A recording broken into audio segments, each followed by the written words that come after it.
Well, thank you. I'm standing in Memorial Park where, as you can see, the tents are still here. A group protesting, actually calling for an inquiry into murdered and missing Aboriginal women. Some took down their tents on the weekend, but another group has moved in and they are planning to stay here until their calls are answered. And now I'm standing with one of the organizers. This is Tyler Frederick, and he is with United Youth Protests. Tell me, why is it that you and your group have decided you need to stay and you need to continue that call? We feel as a collective that Harper's actions have not been with his words. So we want to put the pressure for him to keep his word, go to the round table, and actually talk about the national inquiry. We were given the 5 topics that were talked about, and none of them we heard were the national inquiry.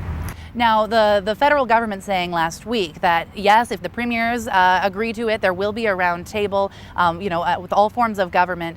But what are you asking for right here? What would see the tents actually come down? For the tents to come down, we'll need Sellinger and all the chiefs and grand chiefs to come and listen to our youth voice their opinion on many different issues. So this way at the round table, you're not left with what ifs. Tell me about some of these issues that you don't think are being answered right now. The answer is CFS. We need to re-establish a new system with CFS. It's leading to youths running away. It's leading to them being missing, them being murdered. Obviously, there's people falling between cracks, and the system needs to be re-established. So this way we can protect our children and our future. Tell me about the makeup of who is here, because I am standing with 3 gentlemen. It might be counterintuitive to what someone might have thought that we were going to see more women here.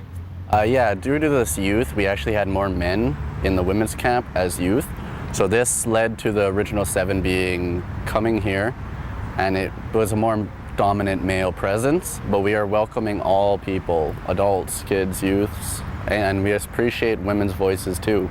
Now, new in the last few days on social media, we've been seeing a hashtag #MINext, and these are our First Nations women who are posting their photos. What do you think about continued kind of protests along those lines?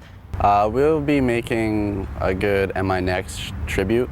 We think that's a strong message, and it'll be even more powerful when they realize the true meaning behind it.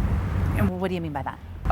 Because in Ferguson, as an example, there was an African male that was shot by a police officer, and they've been using that tag too. So it's not just one nationality, it's many, and one day that will be a very powerful message for all. Right. So the timelines right now, and if you don't see your request, the Premier, First Nations leaders come and speak with you, what is the deadline here for when you might pull down those tents? It'll be 11 days from today. Okay, so that's September 19th? September 19th, yes, correct. All right, Tyler. So if you're looking for more information, you can check out, they've got a group on Facebook, and it's hashtag Youth for a Voice. Youth for a Voice. If you want to look and actually communicate with the people here protesting, asking for more promises into an inquiry and more answers into what's going on in Canada when it comes to what is a real problem with murdered and missing Aboriginal women.